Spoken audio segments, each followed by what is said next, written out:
Of Sparky Help, stop wasting power. This simple trick can save you money. Please like, share and subscribe. Thank you very much. So here we have a contactor, and we're going to supply 3 different loads of 63 amp in this case, and we're going to put a simple time clock in. This time clock could be replaced with any Wi-Fi enabled switch. So how does this basically connect up? So this one we're going to do is an auxiliary circuit because we're supplying large loads. Why would you want a time clock in the first place? Well, a time clock can only switch up to so many amps, and the thing you have to make sure is that whatever you're switching isn't too inductive, so please check to make sure the switching capacity of any device you do use. A time clock can be used to switch a large contactor on and off at a specific time. So we just connect the loads up and we go straight through the contactor as so. And we've got separate loads and I'm switching the line conductor only. We're going to provide an auxiliary circuit. So why would we want to do that? Well, we don't need to fuse down. We've already done it from the original distribution board. So rather than be a 63 amp circuit, we can do this in, let's say, a 6 amp circuit using 1.5 cables, and they can be placed wherever. The time clock needs a power supply, so it needs a line conductor and that will go in.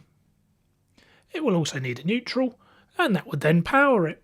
On the other side of what we have is effectively a two-way switch, so the middle terminal is a common and you have a normally closed and a normally open.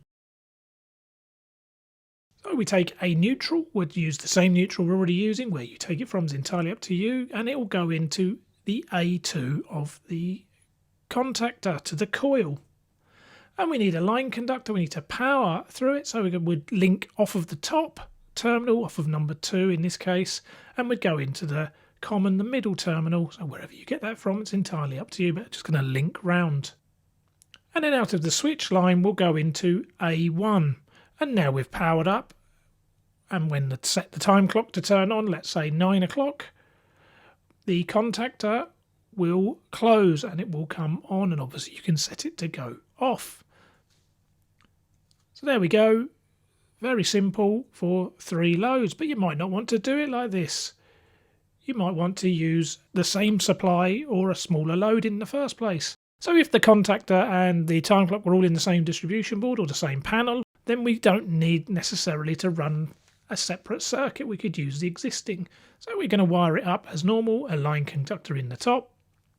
We need a neutral into the top because this is going to go to the load, and as always just wire through so the contactor is just your switch. Rather than run a separate circuit on this occasion, if they're in the same enclosure or you're not travelling too far with it, we can take a line and neutral to the top of the time clock or Wi-Fi enabled switch, whatever you wish. That then powers that up.